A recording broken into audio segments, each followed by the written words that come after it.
Welcome, and thank you for joining me for another Random Gaming News, where today we're going to be talking about some rumors surrounding some Mario games that might be coming out on the Switch this year, as well as the Call of Duty Modern Warfare 2 campaign getting a remastered and put out on the PS4, and more. Make sure that you guys are checking out the links in the description for Twitter and Facebook, as there are some news stuff that I put out over on there that I don't necessarily put here on the channel.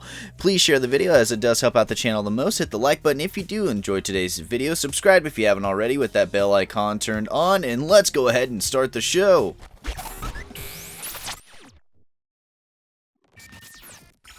So earlier this week, we got some rumors about getting a bunch of 3D Mario games in the form of a collection over on the Switch, and now these are still rumors until Nintendo themselves actually confirms them, but it is interesting to think about that we might be getting a full collection of a bunch of 3D Mario games over on the Switch itself. Now, VGC and Eurogamer, they say that Nintendo is going to be celebrating the 35th anniversary of Super Mario in kind of a big way, and they were actually supposed to start this by a big E3 live event, but since E3 has been canceled due to all the virus stuff that's been going on, we'll have to kind of wait and see what Nintendo has planned for the 35th anniversary of their famous plumber. And it is one of those things that I'd love to see what happens here with this, because we've got some rumors now that we're going to be getting a bunch of 3D Mario games in a form of a collection on the Switch, as far as like Mario Sunshine and Galaxy and Super Mario 64. Those will all kind of be bundled together and sold as one package, which does also strike something that was very interesting, because Nintendo is usually in the realm of making a lot of games and kind of putting them out one by one and then remaking them and then putting them out one by one, not really so much making them in the form of a collection. We do have some Mario collections out there, like on the DS they made a few, but we really don't have a lot of other like 3D Mario collections. Those all get remade and kind of put out separately one by one for a $60 price tag. So if we do get a huge collection like this, it'd be interesting to see what Nintendo actually markets it as and how much it's going to be, because it's a lot of games of Mario that they would usually otherwise charge $60 for. So be interested to hear from you guys down in the comments below and what you guys think about this Mario. Do you think we're really going to be getting a big collection of Mario games on the Switch this year, or will it be something that we'll have to kind of wait and see what Nintendo says about this? As I really think we need to wait on them, because I think it's something that's more rumors at this point. So earlier this week, Tuesday, we got a surprise drop from the Activision. They actually dropped the Call of Duty Modern Warfare 2 Remaster over on the PS4 storefront, and it was something that did come as a shock to people, because it wasn't something that we necessarily thought that they were remastering or anything along those lines. But it is nice to see that they are bringing that game over, and you can kind of just add it on to the Modern Warfare Remastered that came out last year, as this only costs $20 to get this full remastered added onto it. And it's something that it will boost up to 4K resolution with HDR support on consoles, and then when it does come out on PC, it will have uncapped frame rates and ultra wide monitor support as well there. So that's something that, like I said, it did come as a little bit of surprise for everybody that they did just launch, but what came as more surprise that Xbox and PC players are going to have to wait until April 30th to actually get the game. They can pre-order it right now if they are interested in getting this added on to the Modern Warfare series and everything along those lines. And if they do actually pre-order it, they will get immediate access to the Modern Warfare perks, or Modern Warfare and Warzone perks that are added on there with it. But it is something I would like them to see them come out and just go ahead and release it a little bit early and let everybody have it here. But I guess we're gonna have to wait a little bit longer to see what it looks like on the Xbox and PC and what they're gonna do over on that side, because this is the campaign and they could add a lot of different mods and things along those lines. And they did actually leave in the Russian campaign part where you run through the airport killing a lot of people. That has been left in there as well. So now that we actually have the remaster here and out, let me know what you guys thought about it down in the comments below. Now, speaking of all this COVID-19, the disease has made it to where many people around the world are taking shelters in their homes, and it's really good for the gaming industry at the moment because they are having a lot of people playing games at the as of this week.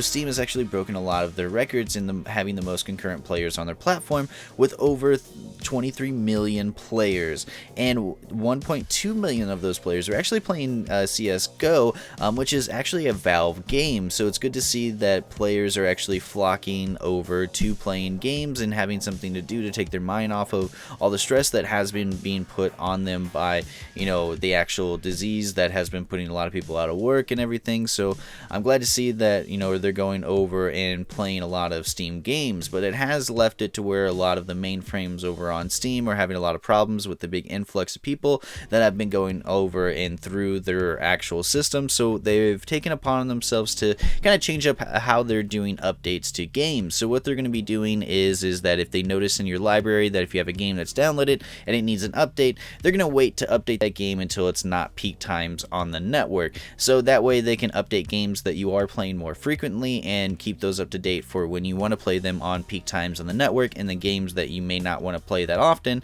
they'll just go ahead and wait a little bit for you, so that way they're not taking a whole lot of bandwidth to go ahead and update a whole lot of things. And it does kind of prioritize other more important things that need to be worried about on the internet right now with everything that's going on. And games, they really don't take a whole lot of bandwidth in them of themselves to play multiplayer games or anything, so it would be really relatively easy just to make it to where they just aren't updating during peak times. So it's nice to see that other companies are doing their part to kind of help out in these times, because even Sony, they've kind of did the same thing on their network, where they're going to be kind of restricting certain bandwidth things and putting games off to not update during peak times, so that way they can alleviate some of that strain that might be otherwise put on the network here. Now, I was going to end this part of the video by going over a few of the delays that were announced this week by The Last of Us Part 2 and Iron Man VR being delayed by Sony until further notice, or the Wastelanders expansion being pushed back by a week for Fallout 76, and how CD Projekt Red is still chucking along with Cyberpunk 2077, and that is not being delayed this year at all so far, at least from what it hasn't been already. But rather than going over those kind of things, I thought we could take a visit over on some happy news that has happened this week and take a look at some of the things in the gaming industry that's actually affecting the world in a positive way, with all the bad things that are happening in the world right now. I'm just going to quick fire off a few of these. If you guys are interested in hearing some more and looking at some other good news, there'll be a link down in the description for you. But let's go ahead and get this started. So Sony announces $100 million being donated to the COVID-19 Global Relief Fund. Rockstar is going to be donating 5% of Red Dead Online and GTA 5's revenue for the COVID-19 relief funds. The voice actor who played the Master Chief cameo is going to donate his money to Project Here. We have Humble Bundle coming in with an actual bundle for $30 that gets you over $1,000 worth of stuff in there with books and games. I actually got it this morning. I'm going to give away a few of them over on my Twitter account, so that's a good thing to go ahead and check out those links in the description to check that out. There are a lot more here in the article, as far as like Razer giving away 1 million surgical masks, CD Projekt Red donating almost $1 million to the Polish healthcare system, Ubisoft donates $150,000 to WHO COVID-19 relief, and Riot Games donating $1.5 million to COVID-19 relief in Los Angeles. There's a few more that are in there. If you guys are interested in checking those out, you know where the links are in the description. Go ahead and check that out if you are interested. Well, that's the video for today. If you guys did have any thoughts about anything, leave those down in the comments below. It'd be interesting to see what you guys thought about anything like the global relief step up from everybody in the gaming industry, or maybe those remakes that are happening coming over from Nintendo for all those Mario games. I'm excited about that. Personally, I'd love to see a bunch of remakes kind of drop over on the Switch this year.